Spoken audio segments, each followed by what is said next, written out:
पडते. तुमचे पगार तर चालूच आहे ना, तुमचे पगार कपात करून द्यायचं म्हणत नाही मी. गेल्या काही दिवसांपूर्वी कोपरगाव मतदारसंघात अतिवृष्टीने शेतकऱ्यांच्या उभ्या पिकांचे मोठ्या प्रमाणात नुकसान झाले आहे. नुकसानग्रस्त भागात अनेक ठिकाणी पंचनामे व्यवस्थित झालेले नाही, त्यामुळे शेतकरी मदतीपासून वंचित राहणार आहे. शेतकऱ्यांना मदत मिळत असेल तर मिळू द्या, तुमच्या पगारातून कपात करून मदत द्यायची नाही, अशा शब्दात आमदार आशुतोष काळे यांनी अधिकाऱ्यांना खडे बोल सुनावले आहे.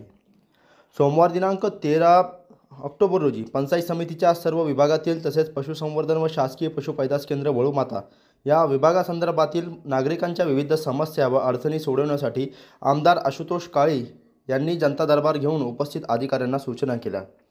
या जनता दरबारात अनेक नागरिकांनी आपले प्रश्न मांडले, परंतु मागील जनता दरबाराच्या तुलनेत या जनता दरबारात प्रश्न घेऊन येणाऱ्या नागरिकांची संख्या कमी होती. ज्या नागरिकांनी प्रश्न मांडले त्यामध्ये रस्त्यांचा प्रश्न, भूमिगत गटारींचा प्रश्न, घरकुल, ग्रामसेवक उपस्थित राहत नाही, घंटागाडी बंद असल्यामुळे गावात कचऱ्याचे ढीग साचले, घरकुलाला वाळू मिळत नाही, पशुसंवर्धन विभागाकडून शासनाच्या लाभाच्या योजना नागरिकांपर्यंत पोहोचत नाही, जिल्हा परिषदेतील शिक्षक सातत्याने गैरहजर असतात, जिल्हा परिषद शाळेतील विद्यार्थ्यांना निकृष्ट दर्जाचा पोषण आहार दिला जातो, अशा अनेक समस्या नागरिकांनी या जनता दरबारात आमदार काळे यांच्या पुढे मांडल्या. यावेळी त्यांनी त्याच ठिकाणी संबंधित अधिकाऱ्याला त्याचा खुलासा करण्याचे सांगून त्या अडचणी तातडीने सोडवण्याच्या सूचना आमदार काळे यांनी केल्या आहे. त्या ठिकाणी सज्ज आहात, काही उभं राहण्यासाठी सज्ज आहे, तर आपण त्या पद्धतीने तयारी सुरुवात करावी. काय सगळाच लोड मी घेण्यापेक्षा सभापती, उपसभापती, जिल्हा परिषद सदस्य येतील, त्यांनी थोडासा जनता दरबार त्यांच्या गटापुरती घरापुरती घेतला तर एवढे प्रश्न या जनता दरबारमध्ये येणार नाही. तर त्या पद्धतीने आपण सर्वांनी तयारी करावी. गमतीचा भाग सोडून द्या, पण आज प्रामुख्याने घरकुलाचे प्रश्न आपल्याकडे आलेले, वाळू उपलब्ध होत नाही किंवा घरकुलं प्रतीक्षा यादीमध्ये नावं आहे. जसं जसं ती प्रतीक्षा यादी पुढे जाईल किंवा जसं त्यांना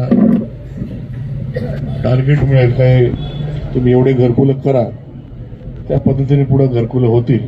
एक गोष्ट आहे साहेब, मागच्या काळामध्ये 125 घरकुलं विशेष बाब म्हणून आपल्या आदिवासी विकास विभागाकडनं मंजूर करून आणले होते.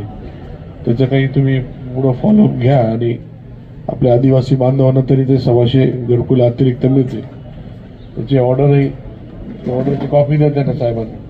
अतिवृष्टी झालेली आणि पंचनाम्यामध्ये ज्या लोकांची इन्व्हॉल्वमेंट होती, तर जास्तीत जास्त लोकांना आपण नुकसान भरपाई किंवा त्यांचं जे काही क्षेत्र आहे, जास्तीत जास्त क्षेत्र नुकसानीचं कसं दाखवता येईल असं काम आपण केलं असेल.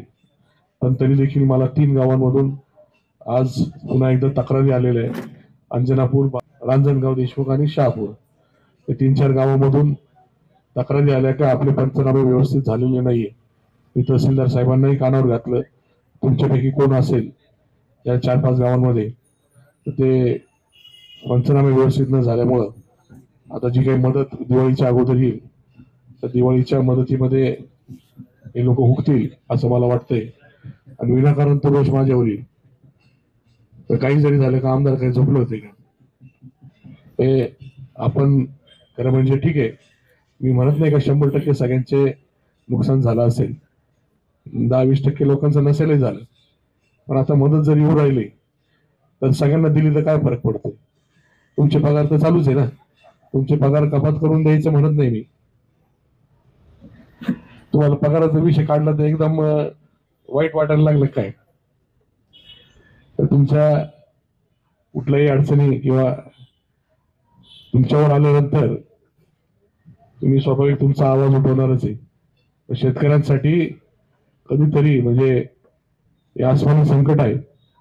बाकीच्या वेळी शेतकरी अडचणीत येतात, हे खऱ्या अडचणीमध्ये आलेलं पूर्ण परिसर आहे, तर यांना आपण पंचनाम्यामध्ये मदत करायला पाहिजे होती. आता कोणी केलेलं आहे ते मला माहित नाही, तुमचे जर लोक असतील तर त्यांना ती पुढच्या काळामध्ये तरी योग्य समज द्यावी, अशा प्रकारची सूचना या निमित्ताने करतो.